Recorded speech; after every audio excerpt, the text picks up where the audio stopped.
Bonsoir à tous, merci de nous rejoindre dans le décryptage de ce dimanche. Mesdames et messieurs, un plaisir pour nous de vous savoir nombreux donc devant vos postes téléviseurs pour ce programme avec notre consultant politique Agapit Napoléon Maforican. Bonsoir à vous Agapit Napoléon Maforican. Bonsoir Angèle, bonsoir à tous nos téléspectateurs, ceux qui nous suivent depuis la plateforme classique de télévision, mais également ceux qui nous suivent depuis les différentes plateformes de la chaîne. Voilà. Oui, voilà, donc nous leur faisons un coucou spécial. Alors, nous avons eu une matinée assez chargée sur Dimanche et politique. Aujourd'hui, plusieurs sujets ont été débattus, en l'occurrence, cette affaire du limogeage non du ministre Séverin Quenom. Avant donc de venir sur les autres sujets, Agapit Napoléon Maforican, on démarre par cela. Qu'est-ce qui a concrètement pu bien se passer à ce sujet avec cette réponse du chef de l'État, Patrice Talon? Écoutez, la première, la nuit où tout ça s'est emballé, enfin, le mercredi soir, j'avais eu à dire dès le lendemain, bon, parce que tout le monde s'est laissé emballer. Puis on attendait, dès qu'on vous dit qu'on a limogé un ministre et que personne ne le fait le démenti, vous attendez nécessairement l'acte officiel.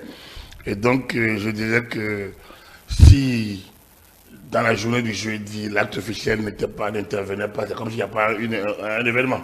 Si l'acte officiel n'intervenait pas parce que le mercredi, il n'y a pas d'acte officiel.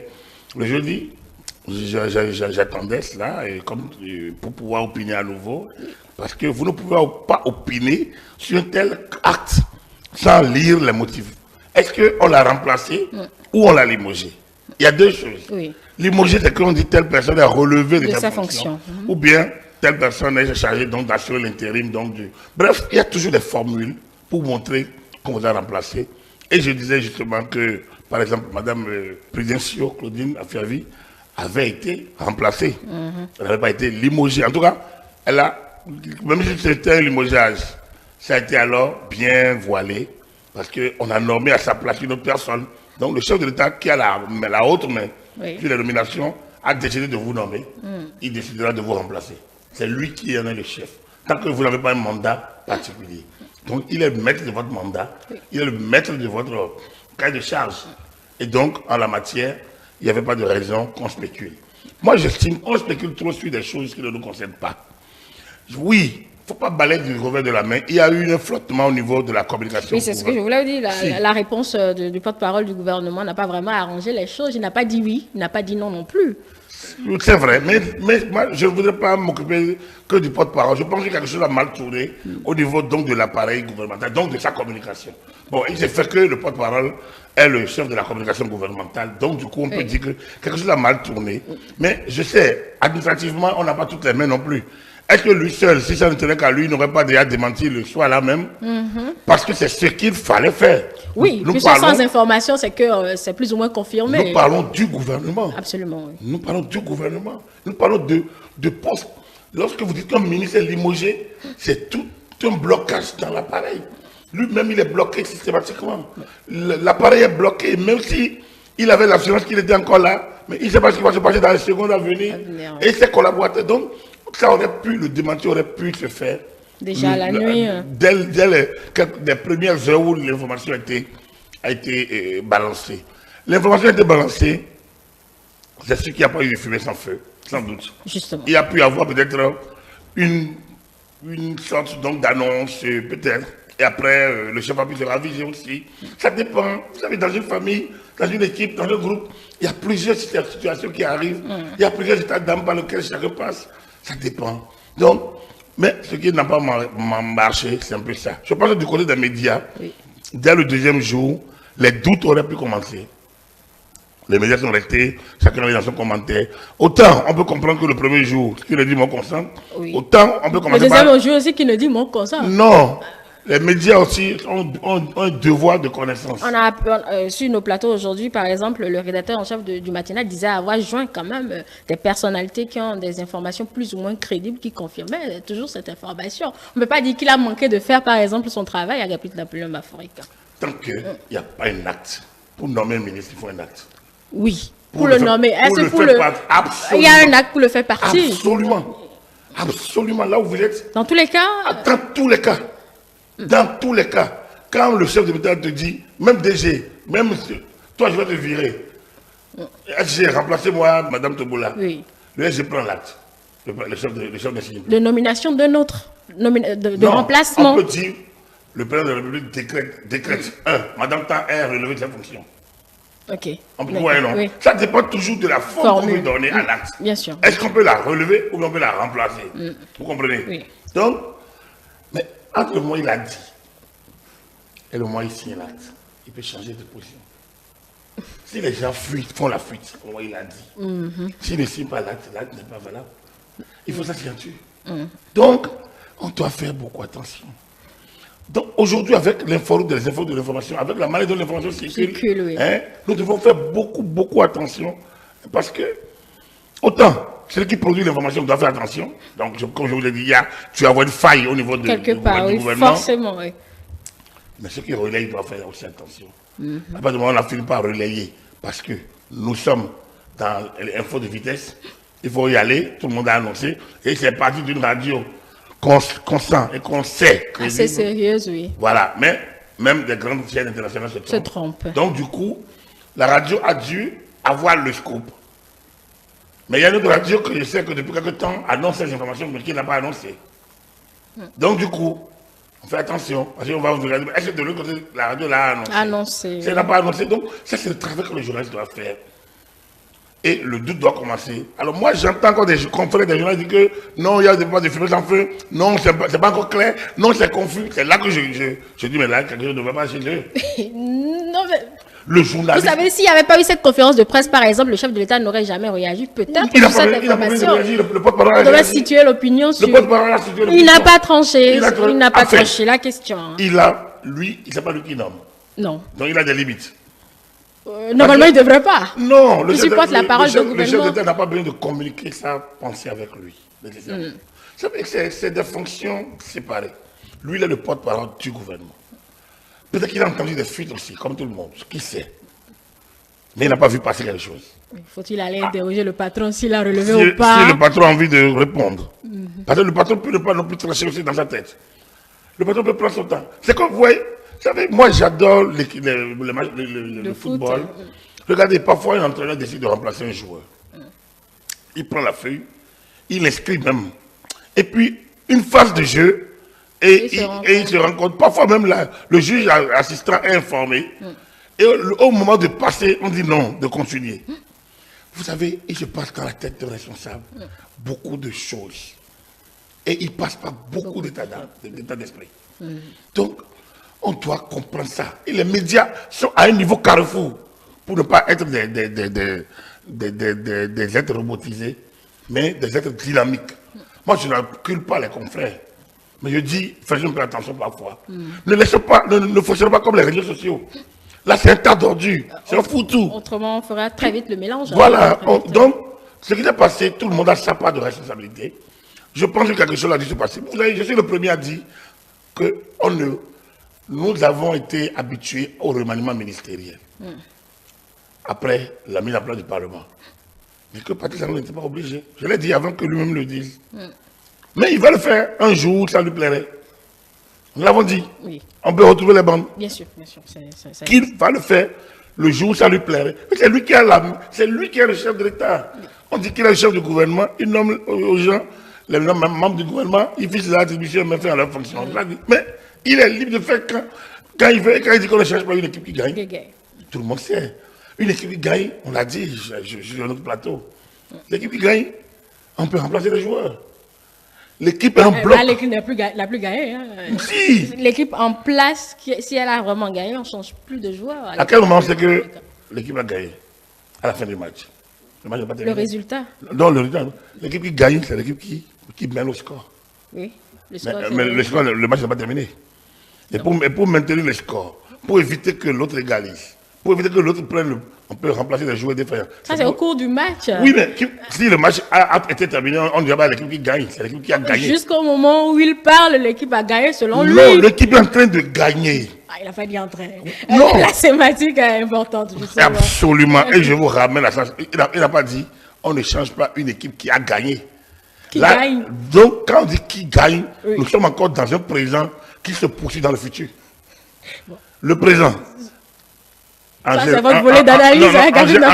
Angèle rit. Oui, Angèle sourit. Angèle sourit. Là, vous me faites rire. Bien, voilà, Angèle rit maintenant. Alors, quand vous allez reprendre votre cours normal, on va continuer de dire Angèle rit. On dit Angèle, vous aviez ri, vous aviez souri. Oui. L'équipe qui gagne, c'est l'équipe qui, à l'instant où on parle, est en train de gagner. Mais l'équipe qui gagne n'est pas l'équipe qui a fini de gagner. Peut-être qu'il y a des batailles encore. Peut-être que c'est la mi-temps. Peut-être que c'est un championnat où l'équipe a gagné encore, il reste encore des matchs à gagner. Donc, on peut changer, on peut remplacer des joueurs. C'est là que je veux en venir. D'accord. Remplacer des joueurs dans une équipe n'est pas que l'équipe est mauvaise. Une équipe, c'est un bloc. Et lorsque vous allez en Coupe du Monde avec 21 ou 25 joueurs, c'est les 25 joueurs qui deviennent champions du monde. Oui. Il y en a qui n'ont même pas passé une seconde sur le terrain, mais ils sont champions parce qu'ils sont de l'équipe. Oui. Vous pensez qu'à la fin de quinquennat talon, donc du double quinquennat, de la décennie, que quelqu'un comme Nicolas Yenoussi n'aurait pas été de l'équipe qui a gagné? Nicolas Yenoussi, c'est le DG. Le DG, oui, bien sûr. Mais si on parle aujourd'hui du ministre de l'économie, du ministre d'État, chef de l'économie et des finances, qui a hérité de la coopération, c'est pas sans son staff. C'est pas sans tous les DG techniques, tous les DG impôts. Oui. Je vais plus parler du DG Trésor. Je ne sais pas si M. Tchao est toujours là, je n'ai pas trop suivi. Mais on peut parler d'autres DG. Il y a plein de jeunes autour du ministre de l'économie et des finances qui font du bon travail, qui lui permettent, lui le leader, le manager, d'être là où il est et d'être au top. Et apprécié par tout ce qu'il apprécie aujourd'hui. Vous allez au cadre de vie, vous allez voir les mêmes choses. Vous allez chez Madame Ladeka, vous allez voir la même chose. Donc, vous faites le tour des ministères, vous verrez qu'il y a des équipes dynamiques autour des ministres. Tant que le ministre est dynamique, c'est qu'il est appuyé par eux, une équipe dynamique. Sinon, si la ressource humaine qui l'accompagne est terne, non, il n'y aura pas de résultat. Il n'y aura pas de parce que vous ne pouvez pas être partout à la fois. C'est pour ça que quelqu'un comme Mbati, Benjamin, le ministre de la Santé, voilà quelqu'un qu'on a vu sur tous les fronts. Surtout période Covid. C'était pas de repos pour. Je me demande combien de fois lui-même n'a pas pris Covid parce qu'il était sur tous les fronts. C'est à la limite, il avait une vie privée. Mais après, regardez le jour de l'incendie, le 29 janvier. Non, il y a passé la nuit. Voilà. Les charges donc, obligent. Vous ne pouvez pas voir ça et dire que l'équipe ne gagne pas. L'équipe est en train de gagner, mais il y a encore plein d'autres défis. Parce que celui qui veut voir tout en noir va dire, mais la vie c'est. Le Benoît ne va pas forcément ça. Donc, le Benoît a raison. Il a raison. Voilà. Le Benoît lambda a raison. L'élite n'a pas raison.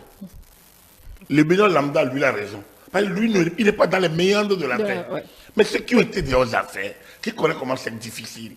Donc, si on revient au ministre d'Homme, je suis sûr que quelque chose a du mal se passer. Qui pourra expliquer son absence hier samedi? C'est possible, parce que, ouais, il doit être à l'aise dans cette affaire. Mais le chef d'État a remis les choses à l'endroit. C'est sa voix. C'est lui qui nomme, c'est lui qui dégomme. Donc, c'est bon.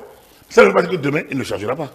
Il a été clair à ce sujet. Ça ne veut pas dire que non plus que Massif Ganou soit parti d'ailleurs. À mon humble avis, on peut le retrouver encore dans le gouvernement. Bien dans sa place. Il faut laisser au chef sa main. Pour moi, c'est un incident. Il est clos. C'est une mauvaise gestion de la communication. De la sortie de l'information du gouvernement. C'est-à-dire que ce qu'on appelle l'input, de l'output. Il y a un problème d'output au niveau du gouvernement. La sortie. Oui. D'accord. Le fait, ça ne devrait pas déjà se passer comme ça. Mais on est dans un pays où, avec tout ce qui se passe, avec les infos. Impossible de tout contrôler. Voilà, on va tout contrôler. Donc, mais après, le chef d'État a géré la suite. Donc, il a rattrapé. Le porte-parole a joué sa partition. Moi, je ne suis pas de ceux qui l'ont. Non. Lui-même, il est sous ordre. Il n'est pas plénipotentiaire. Et il n'est pas plénigestionnaire de l'information. C'est délicat. Parce qu'il faut trouver les mots, les éléments de langage. L'information officielle n'est pas toute l'information. C'est la vision, la version qu'on a envie. C'est la couleur, l'orientation qu'on a envie de donner à une information que l'officiel porte. Après, il appartient maintenant aux médias ou à ceux qui ont envie de connaître un peu plus, d'aller chercher plus loin. Mais quand on n'a pas cherché plus loin, il faut qu'on cesse de spéculer. Donc, en ce soir, du dimanche 16 avril 2023, et en prenant compte ce que le président de la République, chef d'État, chef de gouvernement lui-même a dit le 15 avril, devant un autre chef d'État, son ministre de la Justice est encore bel et bien membre du gouvernement. Et normalement la page est fermée. Oui, polémique terminée. Plus d'histoire. En tout cas, pour moi, il n'y en a plus, il n'y en a pas, il ne devrait pas en avoir, il n'y en a plus. Voilà. Justement, ce matin, sur nos plateaux, on a questionné, par exemple, ce silence des partis politiques sur des informations du genre. Certes, le ministre Kenom est de l'Union progressiste, le Renouveau, mais il y a également cette actualité concernant le sujet, silence plat des partis politiques. Est-ce que c'est leur conception de leur rôle dans la cité Agapit Napoléon Maforika? Bon, mais j'aime bien Béaguia, hein. C'est un bon communicant. Il sait passer le message, mais aujourd'hui, il était embêté.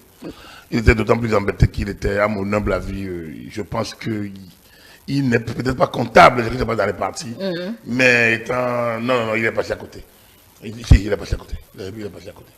Le rôle des partis politiques, la Constitution dit, les partis politiques animent la vie politique nationale. Politique, Agapit Napoléon. Mais quelle conception nous avons déjà de la politique? C'est de là le débat pas, Agapit Napoléon Maforika. La politique, c'est pas forcément... Techniquement, c'est la gestion de la cité. Techniquement. Bon, alors... Mais eux, ils font dans de la politique politicienne, comme on mais il n'y a pas... D'abord, dès qu'on dit politique, entendez gestion de la cité, il y a le volet politique politicienne, il y a le volet politique administrative, il y a le volet management. Donc, la politique gestion de la cité embrasse plusieurs secteurs. Oui. Et eux, ils sont dans la jouissance de la politique. Donc, dans la politique politicienne, ils ont volé jouissance. Ça ne veut pas dire que tout le monde fait la même chose à l'interne. Mais le management doit pouvoir s'adapter et maintenant se recréer. Depuis décembre 2018, nous avons dit que c'était le début. Nous avons on soutient, les médias soutiennent, en tout cas, les télé soutiennent. Ils ont été créés, les deux grands blocs. Oui. Ils ont fait les législatives 2019. Ils ont fait la présidentielle, les communales 2020, la présidentielle 2021, les législatives 2023. Bah, il est temps qu'ils se réveillent. Il est temps qu'ils animent réellement la vie politique. Et animer la vie politique, ce n'est pas former les leurs, aller faire la fête des femmes, aller faire bico. Animer la vie politique, c'est quoi, Agapit Napoléon? Mais c'est tout le monde les attend sur ce débat. Sur tous les débats, partout on doit les sentir. Comme il est venu aujourd'hui là, on devrait les sentir partout.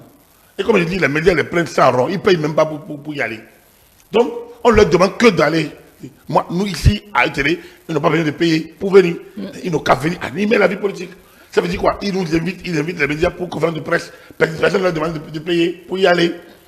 Ce qu'on demande, c'est qu'à des moments donnés, quand même, ils reçoivent le financement public. Mais qu'ils savent que les médias sont des entreprises. On besoin de tourner aussi. Et qu'ils envoient un peu de sous, de communication. Ça ne suffit même pas pour faire tout ce que les médias font pour eux. Tout ce qu'on demande, mais tous vont prendre les sous, ils font des gadgets, ils financent tout ce qu'ils veulent financer, ils financent les médias. Ils gèrent leurs intérêts. Ils payent per diem aux médias. Non, les per diem ne bâtissent pas l'entreprise de presse.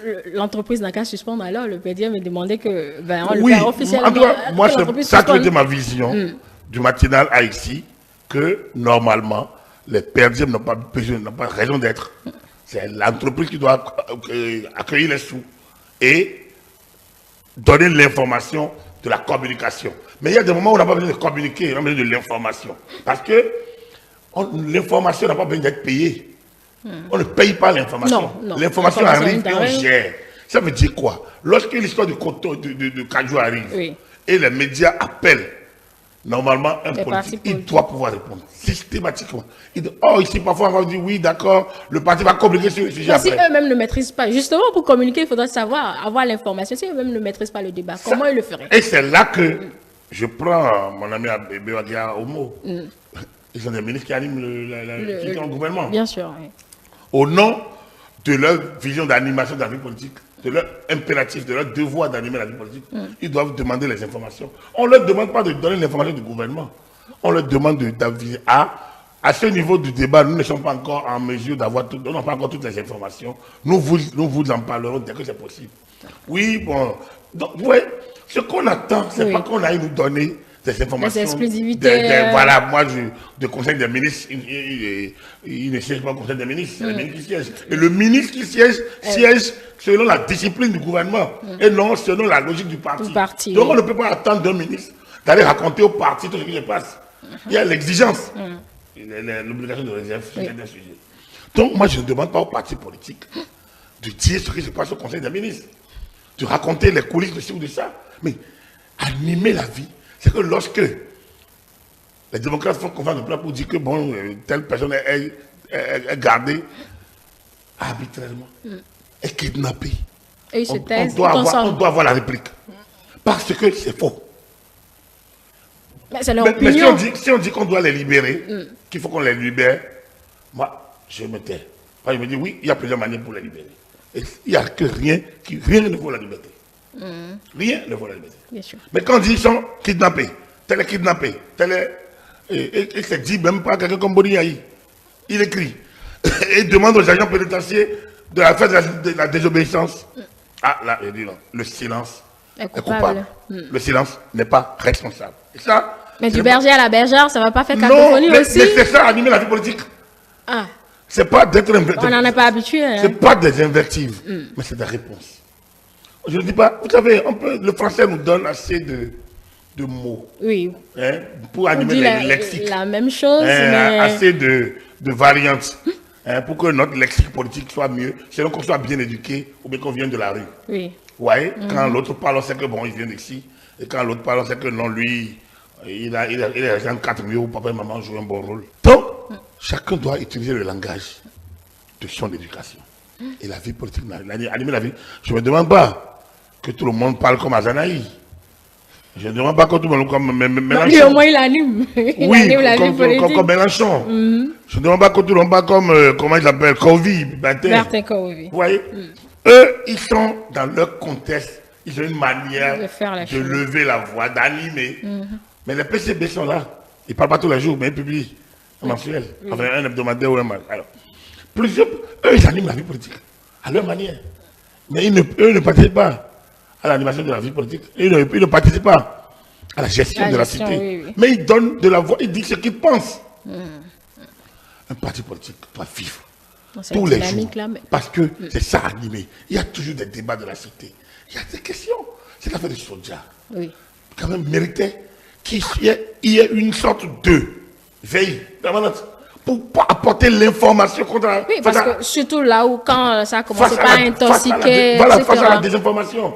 Donc, les partis disparaissent et après ils vont vous informer pour vous installer cellules, pour faire école ici, pour faire une femme, pour remercier la parce que personne n'exige à sont dans la communication, c'est pas dans l'animation de la vie politique. Personne ne leur exige ces genres d'informations. Oui, justement. Donc c'est pour ça que je dis, il faudrait. Il n'appartient pas au parti de démentir une information du gouvernement. Donc par rapport au ministre que nomme, je ne pense pas que ce soit le rôle du parti de démentir. C'était exactement là, ils ont besoin de se taire. Par rapport à certains sujets, lorsque l'opposition qui est plus libre, pour critiquer, dit des choses criardes, doivent avoir une réaction prompte. Les choses sont banales, ils les laissent. Et eux-mêmes maintenant doivent avoir une manière d'animer la vie politique de manière régulière, sans être à la contre-attaque. Ils peuvent aussi être à l'attaque. Donc, vous savez, il faudrait que ça s'anime. Oui. Le président Vlavono a parlé lors de son de révision de la Constitution, par exemple. Mais 3 jours après, on n'a même pas entendu. Le parti se prononcer, alors qu'il a de cette formation. Même les sont partis. D'accord. Mais que pense l'UPR de cette question? Normalement, l'UPR doit dire clairement. Sans son parti d'origine. Non. Ça, c'est la supputation. Ça, c'est la supputation. Il ne peut pas se permettre ça, sans doute sans ça. Mais maintenant, quand lui le dit, la différence de camp. Le parti accompagne, il faudrait en voir cet accompagnement du parti. L'Union a entendu le président de l'Assemblée nationale dire oui, l'Union progressive de renouveau appuiera toute initiative qui va dans tel sens. Et peut-être peut solliciter dire même des. Enfin, il faut qu'ils animent. C'est terne. Ce n'est pas le gouvernement qui amène les informations. Ce n'est pas la nature des choses. C'est-à-dire que les choses qui arrivent de par la nature, il n'y a rien. Non, les partis politiques, c'est leur devoir d'animer. On attend les échéances avant de les voir. C'est pas bien, c'est leur devoir. Moi, je pense qu'ils ont la chance d'être dans un pays où les médias les reçoivent gratuitement. Donc, ils communiquent assez, ils ont la possibilité. Donc, ils n'ont même pas besoin de dire on a besoin d'argent pour ça. On n'a même pas besoin de dire ça. Même si le président, je prends par exemple le président Diogbenou, je peux lui faire cette consultation gratuite. Si par exemple le président Diogbenou, tous les mois, toutes les semaines, nous balançons un son. Si un porte-parole qui nous balance un son par rapport à la position normale, ou bien dit, tous les jeudis à 15h, l'UPR anime un peu de presse juste pour échanger avec les journalistes, à bâton rompu. Donc, l'UPR se rend disponible. Le BR se rend disponible, parce qu'il ne faut pas que je m'accroche à l'UPR. Le BR se rend disponible pour échanger à bâton rompu avec les médias. Un peu comme ce que font les démocrates, bon, selon leur angle à eux, mais un peu comme ce qu'ils font quand même pour pouvoir tenir... oui, les démocrates viennent d'arriver, bon, Huawei, ils ont encore la frénésie, un peu de l'absent, qui revient sur place, qui reprend sa position. Donc, eux, ils ont encore la frénésie, ils sont encore dans la fougue de retour. L'effervescence. Dans l'effervescence. Mais c'est un peu ça, oui. Il faudrait qu'il y ait des moments où vous pouvez aller échanger à bâton rompu avec des élus, avec des membres de la direction du parti, pour que les médias posent leurs préoccupations. Parce qu'après, quand les gens vont dire, on va dire, ah, mais ces journalistes-là, ils ne sont pas professionnels, ils racontent des coups. Oui, beaucoup d'organes racontent effectivement des choses, mais qu'est-ce qu'on leur met en face? Nous sommes dans un pays pauvre, où les journalistes sont payés comment? Dans quelles conditions ils travaillent? Et déjà, l'information pour vérifier, ce n'est pas facile. Donc, il faudrait que les partis politiques accompagnent ça. Non, je ne pense pas que les arguments de Béoua Guia ce matin sont passés à côté. Il n'est pas le patron du parti, il n'est pas le porte-parole du parti. C'est le parti qui l'a envoyé quand même. C'est sûr que oui, c'est le niveau où il est d'information à sa décharge. Je sais qu'il sait être poignant quand il a la maîtrise de tout. Il sait l'être et aujourd'hui, il ne l'a pas été. On va rester sur Louis Vlavonou, Agapit Napoléon Bafouikan, puisque le premier entretien a reçu aujourd'hui Joël Ataï Guédégbé, qui disait par rapport à ce discours sur la révision de la Constitution que bien ça risquerait d'être une monnaie d'échange. Ça, c'est un regard. Mais pourquoi il n'y a pas de droit au référendum? Ça dépend de ce qu'on veut mettre alors, le contenu de la révision. La Constitution a prévu les conditions de sa révision. Oui. Je ne parle pas d'une nouvelle Constitution. La Constitution a prévu les conditions de sa révision. Oui. Donc, nous gardons la même Constitution, mais nous changeons quelque chose des choses de l'intérieur. Elle-même l'a déjà prévu. Oui. Donc, utiliser la voie parlementaire ou la voie populaire, la voie du peuple, la voie du référendum, revient au même. Selon le choix des politiques. Ou alors, selon le dénouement au Parlement. Le premier vote vous donne la possibilité de continuer. Les 3 quarts vous donnent la main. Et je pense qu'actuellement, ils ont la majorité à les 3 quarts. Les 3 quarts, oui. Bien. Si la majorité arrive à garder ces 3 quarts, qui votent la proposition, donc, ou le projet. Donc, ça permet à la commission d'aller au bout maintenant de l'étude. Et lorsque l'étude est terminée, le premier vote est le vote de la prise en compte. C'est le vote de la prise en compte de la révision. Est-ce qu'on le prend en compte ou pas? D'accord. Oui, on le prend en compte, donc on regarde ce qu'il y a dedans maintenant. On corrige ce qu'il y a dedans et on soumet maintenant au deuxième vote, qui est le vote de la révision. Si ce vote-là échoue, le 4/5e, ce que le pouvoir n'a pas actuellement, c'est là qu'il peut y avoir peut-être quelques bonnes échanges. Si ce vote-là échoue, on peut aller devant le peuple, qui est le juge, la voie référendaire. Tout comme on peut décider en même temps, après la prise en considération, d'aller directement au référendum. Directement. Moi, je pense que c'est de petits détails à corriger. Encore que créer, par exemple, moi, je pense que si on doit réviser cette constitution, et si on ne crée pas, on ne donne pas de contenu à la vie des anciens présidents de la République, ce serait dommage. Ce serait dommage. Pour moi, c'est un gâchis ce que nous avons aujourd'hui avec les anciens présidents de la République qui est banal. Il y a une vie après le pouvoir, comme on le dit. C'est vrai. Non, quand on dit que elle ne va dire que non, ils peuvent aller au marché, jouer avec les jeunes du quartier, c'est pas ça qui est erré. Errer, c'est d'être en roue libre. C'est de défier l'État. C'est de constituer un goulot pour celui qui est en place. C'est pas normal. Et vous pensez que ce que vous proposez va les enfermer? S'ils refusent, la Constitution doit prévoir des obligations. C'est-à-dire que soit ils retournent dans la vie politique normale et n'ont plus les avantages liés au poste d'ancien président de la République. Là, ils retournent comme des citoyens lambda. Donc ils veulent reprendre une vie normale.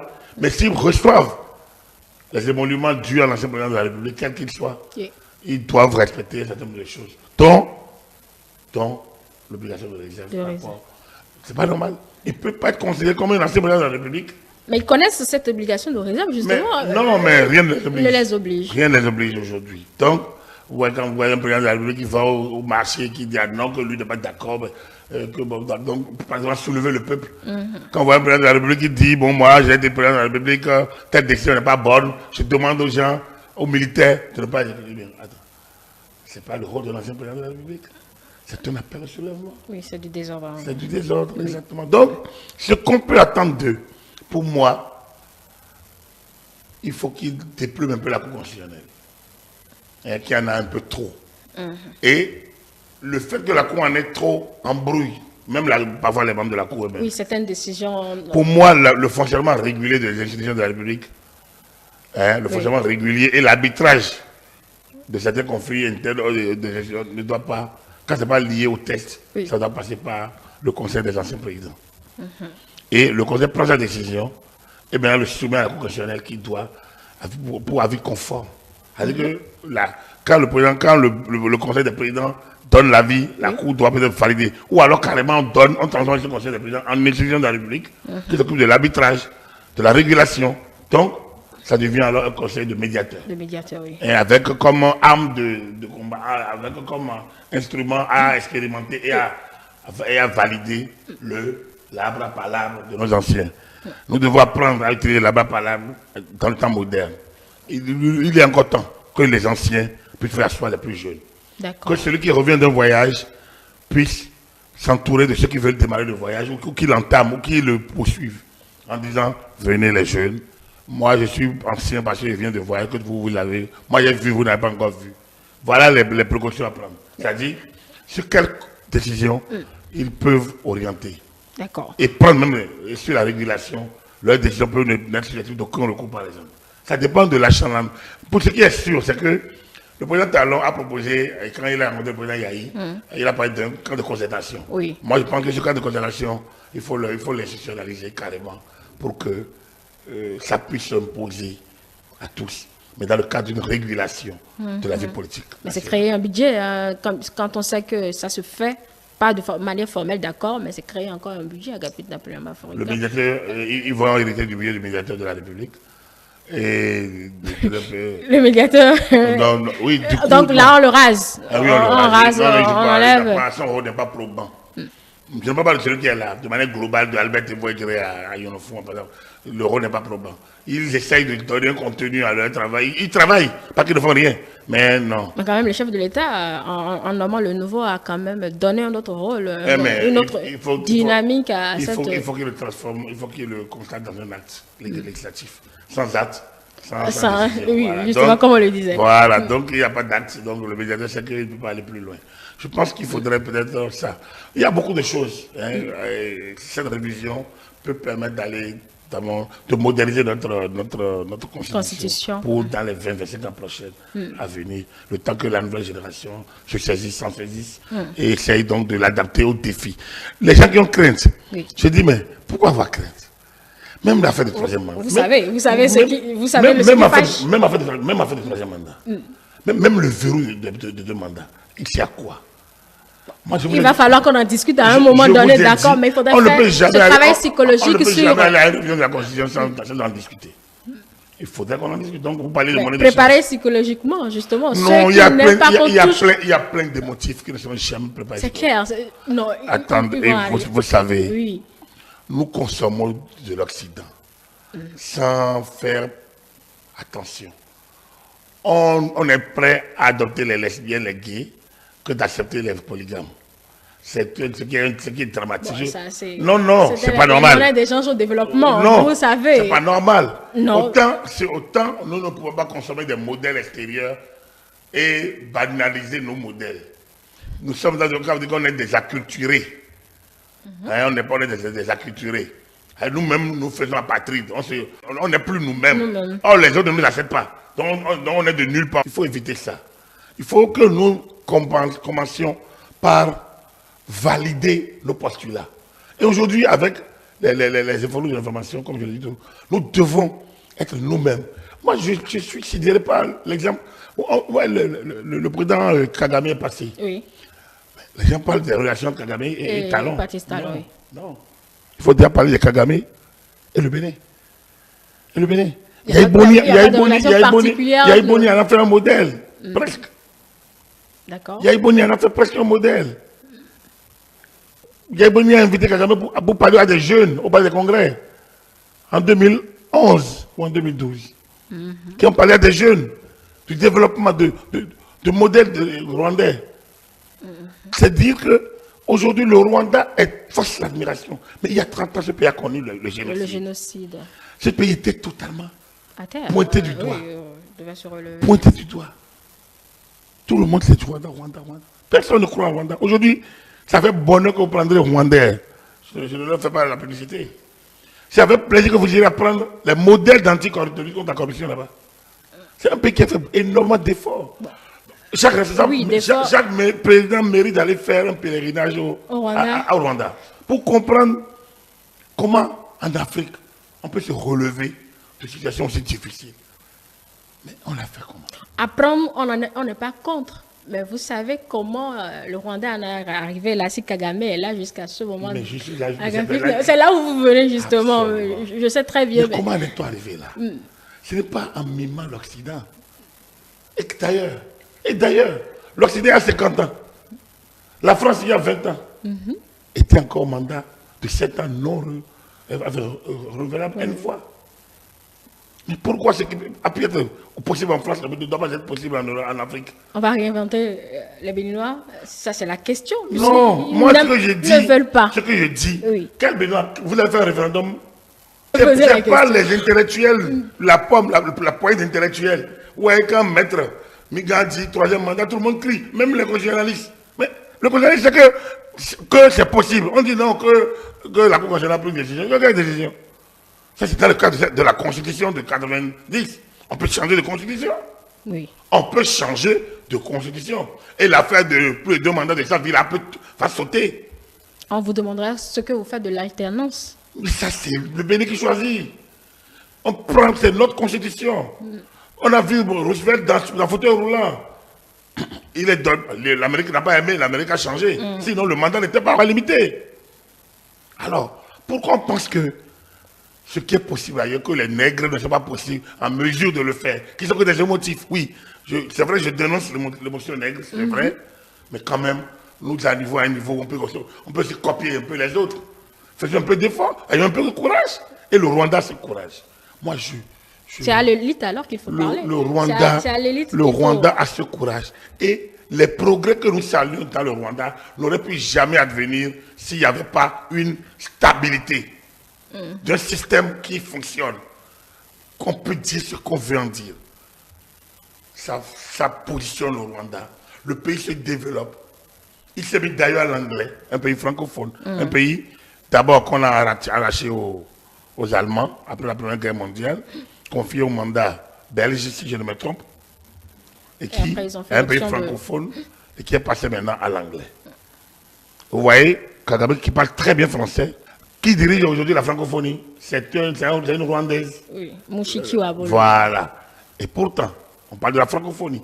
Vous voyez maintenant l'importance, on a la Bulgare, hein, on l'a pétanqué il y a 4 ou 5 ans pour positionner la Rwandaise au nom de la nouvelle géopolitique de Macron. Et le rapprochement avec le Rwanda et sa visite qui devrait intervenir quelques mois après. Donc, c'est dit que le Rwanda aujourd'hui est un modèle.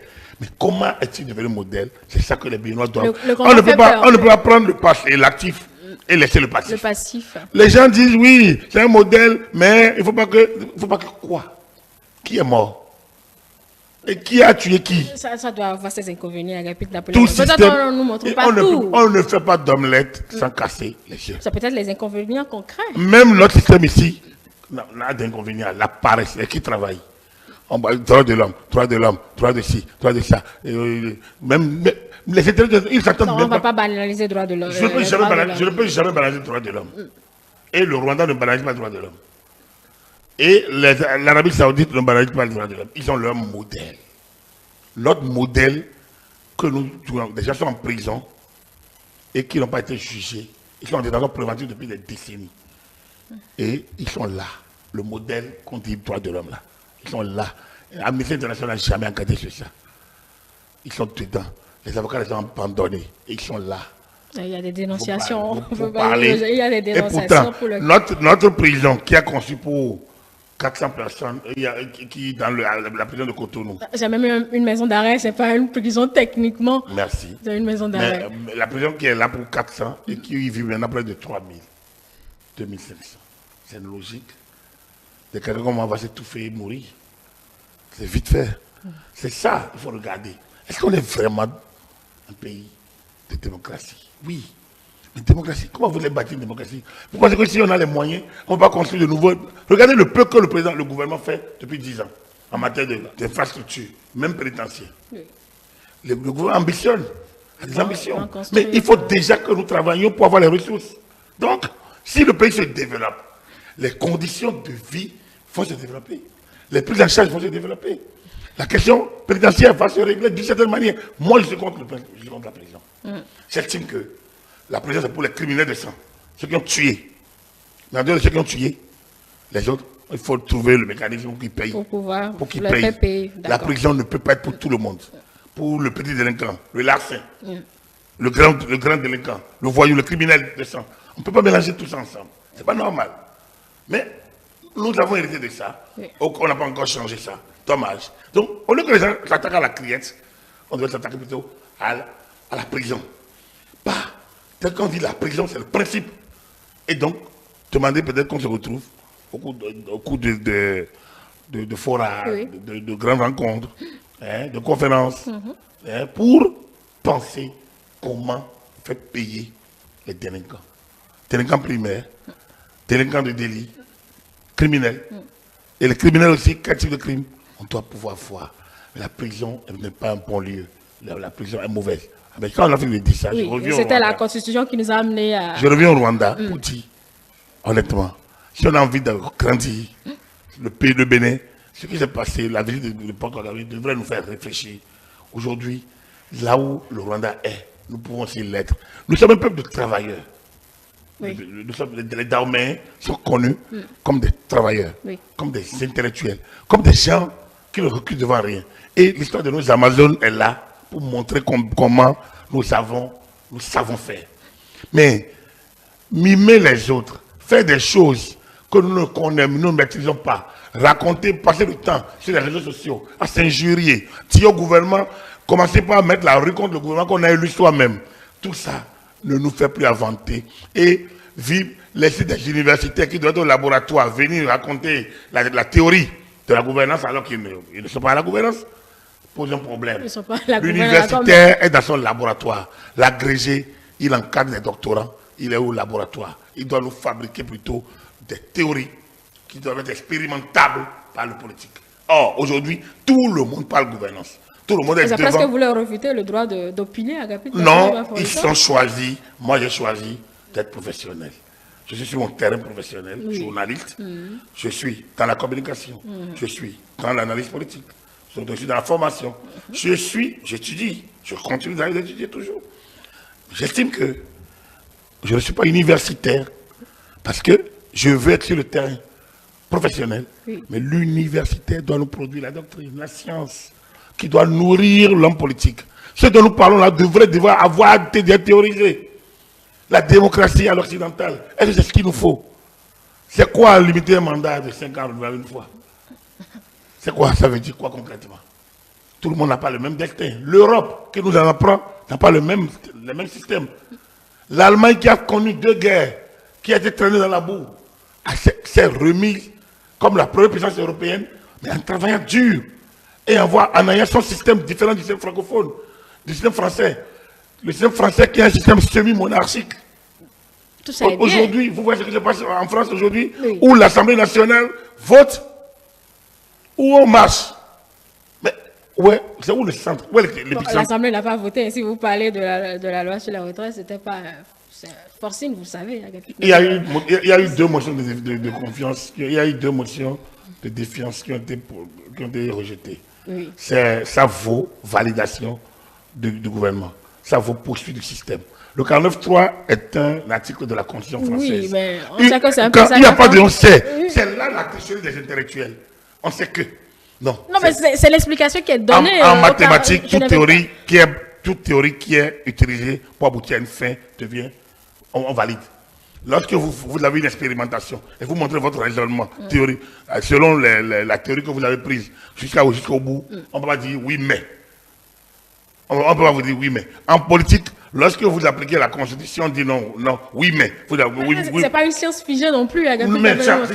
Changeons la titre de la Constitution. Bon, ça, c'est le choix des Français. Donc, le choix des Français à travers leur Constitution, c'est qu'à des moments donnés, le gouvernement peut utiliser le 49.3. Oui. Que le gouvernement l'a utilisé, et il y a une motion de défiance qui ont été rejetées. Et donc, normalement, les gens doivent rentrer dans leur maison et aller au travail. Mais, ils sont dans la rue. Au nom de la liberté d'expression. Voilà, au nom d'un principe que moi j'appelle du libertinage. Si vous voulez. Je pense qu'à des moments donnés, il faut mettre de l'ordre pour que ça fonctionne. Les Français aujourd'hui, ils sont face à ce dilemme. Il faut saluer Macron, saluer son courage. C'est un jeune, il faut saluer son courage, son abnégation. Les Français vont lui en savoir gré avec le temps. Parce que c'est exactement en ligne droite avec ce que Patrice Talon fait par ici. Au départ, tout le monde est contre. Mais ceux qui vont en jouir, c'est dans 20 ans, c'est dans 30 ans. Et les autres ne seront plus là. Et personne ne veut, justement, personne ne veut souffrir. Et personne ne veut souffrir. Pour enfanter, les femmes, les dames ne souffrent pas. Garder une grossesse pendant 9 mois, avec tout ça, c'est une conception divine. Dieu a fait ça comme ça. Avec tout, tu gagneras ton pain à la sueur de ton front. Voilà disons, on parle de la malédiction, mais voilà la sentence du jardin d'Éden. Oui. Alors, donc, tu gagneras ton pain à la sueur de ton front. C'est-à-dire que tu feras rien sans effort. Tu dois faire. Donc, avec sa pérille, on triomphe sans gloire. Oui, non, on ne doit pas triompher sans gloire. Donc, c'est trop facile de marcher et de crier démocratie, démocratie. Oui, c'est ce qu'on va vous opposer. Avec ce qu'on a dit, on va vous opposer la démocratie. Que faites-vous de la démocratie? Mais c'est au nom de la démocratie que les institutions sont en place.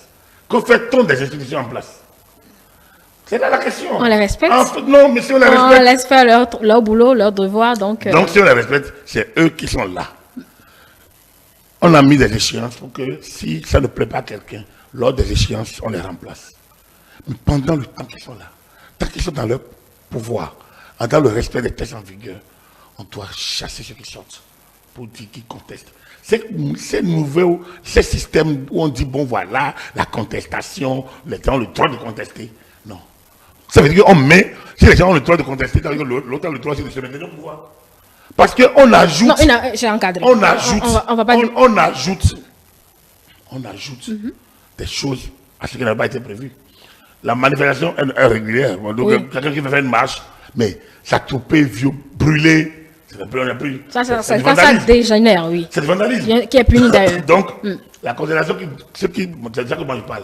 Je ne parle pas de gens qui demandent marche de protestation, qui marchent régulièrement, qui lisent leurs motions. Non, eux, ils sont dans le déroulement normal de la liberté d'expression. Et ça, personne ne peut être contre. Mais lorsque vous allez en affrontement avec le pouvoir qui est en place régulièrement, il y a quelque chose qui ne va pas. Oui. Ça, je veux que les théoriciens de la démocratie viennent me dire le contraire. Ils vont dire le droit de main, que c'est leur liberté. Non. Leur liberté doit être opposable à la liberté du peuple souverain qui a confié sa destinée à des gens dans le cadre d'un mandat qu'ils ont et au nom duquel ils doivent travailler pour le peuple durant le mandat. Il faut qu'on soit clair là-dessus. C'est pour ça que, pour moi, il faut qu'on ouvre le débat sur la question constitutionnelle. D'accord. Sur l'article 34 ancien de notre Constitution et sur l'obligation aux gens de travailler. C'est-à-dire qu'on doit restreindre les réseaux sociaux sur lesquels les gens sont du matin au soir sans travailler, à injurier, où on ne peut pas appliquer la loi. Lorsque quelqu'un vous injurie, vous attendez une action. Si on le sanctionne, on va dire que vous aussi. Comment toi, journaliste, tu peux faire ça? Parfois, il y a trop de... Mais les gens, ils créent une société où quelqu'un a le droit d'injurier. Et l'autre n'a pas le droit de réagir. D'utiliser les moyens de l'État. C'est un peu ça. Donc moi, je suis un partisan du modèle rwandais. Comme je suis partisan du modèle chinois. Je suis un partisan des modèles qui mettent les gens au travail, des systèmes assez centralisés, qui permettent à une élite avant-gardiste de donner de montrer le chemin et de faire travailler les autres.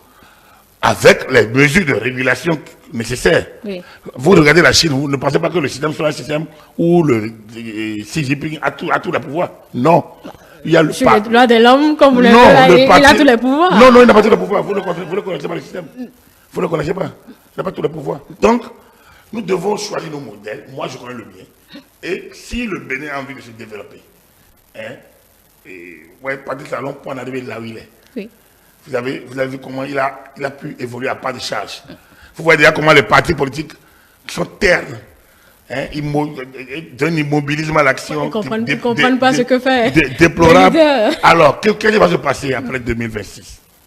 Moi, je comprends Maître Mingan. Même si, après, j'ai tout dit que je ne suis pas dogmatique. Ce n'est pas une position dogmatique sur le sujet, mais qu'il n'est pas à l'ordre du jour. Oui, justement. Donc, je comprends. Mais moi, je ne l'ai jamais condamné. Je ne sais pas pourquoi je vais le condamner. Il a dit ce qu'il pense. Ce n'est pas loin de ce que je pense. Mais pour moi, le sujet n'est pas à l'ordre du jour. Parce que l'intéressé lui-même est d'abord celui qui devrait analyser pour dire oui, je peux, oui, je veux. Mais moi, je n'estime pas que je peux dire viens parce que tu es le seul. Non. Qui suis-je, moi, pour le dire?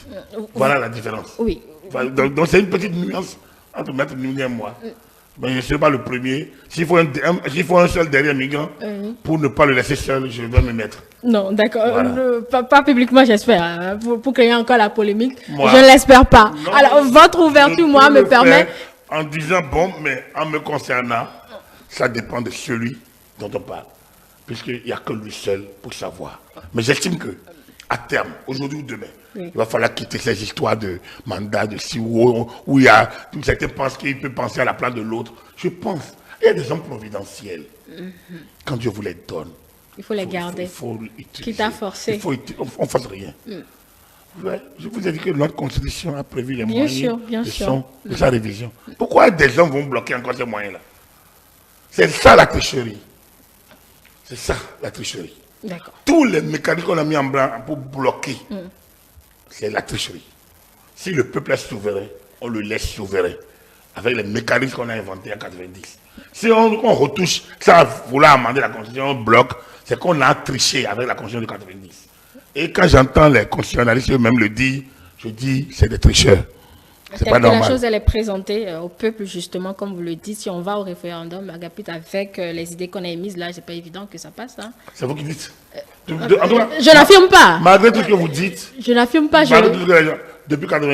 Depuis 2016, malgré tout ce qu'on a pu dire, Patrice Talon n'a perdu aucune élection. Non. Bien. Non. Alors, pas de mémoire. On va me dire que la seule élection qu'il a affronté réellement l'opposition, c'est 2023. Très bien, mais il ne l'a pas perdu. Non. Il a gagné avec 81. Encore que ce n'est pas lui qui a été candidat.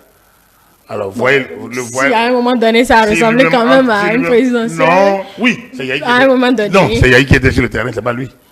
C'est son adversaire. Voilà, donc, quand ça va devenir réellement une bataille où lui-même se met, c'est très différent. Lui, il est lui, et il a un relationnel particulier avec son peuple. Comme Yahi Boni aussi. Là. Donc, on peut les voir différemment sur le terrain. Et vous allez voir qui peut gagner. C'est là.